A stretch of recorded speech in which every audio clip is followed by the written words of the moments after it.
रहस्यमयी train station. Ravi एक travel vlogger था और उसे नई जगहों पर घूमना बहुत पसंद था। एक दिन उसे एक भूतिया रेलवे स्टेशन के बारे में पता चला जो कई सालों से बंद पड़ा था। कहते थे कि वहां रात 2:30 पर एक ट्रेन आती है जिसमें सिर्फ भूत सवार होते हैं।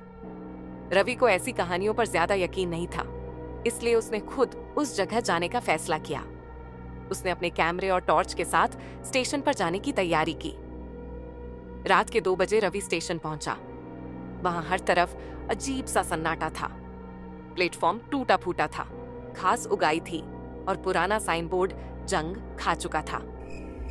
चारों ओर सिर्फ झिंगुरों की आवाज गूंज रही थी।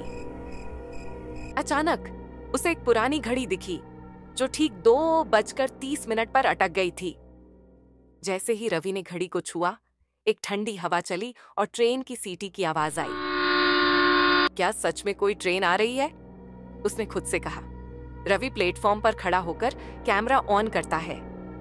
दूर से धुंध में एक ट्रेन नजर आती है, लेकिन अजीब बात यह थी कि उसके डिब्बों में कोई रोशनी नहीं थी। ट्रेन धीरे धीरे प्लेटफॉर्म पर रुक गई। दरवाजे अपने आप खुल गए। रवि का दिल तेजी से धड़कने लगा। क्या मुझे अंदर जाना चाहिए? उसने सोचा। अचानक किसी ने उसके कंधे पर हाथ रखा। वह डर से पीछे मुड़ा, लेकिन वहां कोई नहीं था।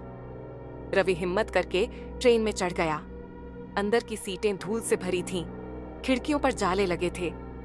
तभी एक मध्यम सी सरसराहट हुई और उसने देखा कि सीटों पर सफेद कपड़ों में कई परछाइयां बैठी हुई थीं। एक बूढ़े आदमी की आत्मा उसकी तरफ मुड़ी और धीमी आवाज में बोली, तुमने बहुत बड़ी गलती कर दी। अब तुम यहाँ से वापस नहीं जा सकते। रवि चीखते हुए बाहर भागा, लेकिन ट्रेन का दरवाजा अपने आप बंद हो गया। ट्रेन चलने लगी, पर स्टेशन वहीं का वहीं था। रवि खिड़की से बाहर देखता है, लेकिन अब स्टेशन गायब हो चुका था। बाहर सिर्फ घना जंगल दिख रहा था। तभी ट्रेन की बत्तियां जल उठी और उसने देखा कि सारे यात्री बिना आंखों वाले भूत थे जो उसकी तरफ बढ़ रहे थे। आखिरी चीज जो रवि ने सुनी वह थी एक डरावनी हंसी।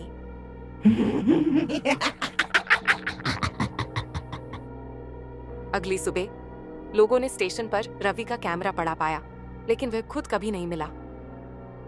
कहते हैं अगर कोई रात 2:30 पर उस स्टेशन पर खड़ा होता है तो वह ट्रेन आज भी उसे ले जाती है, हमेशा के लिए।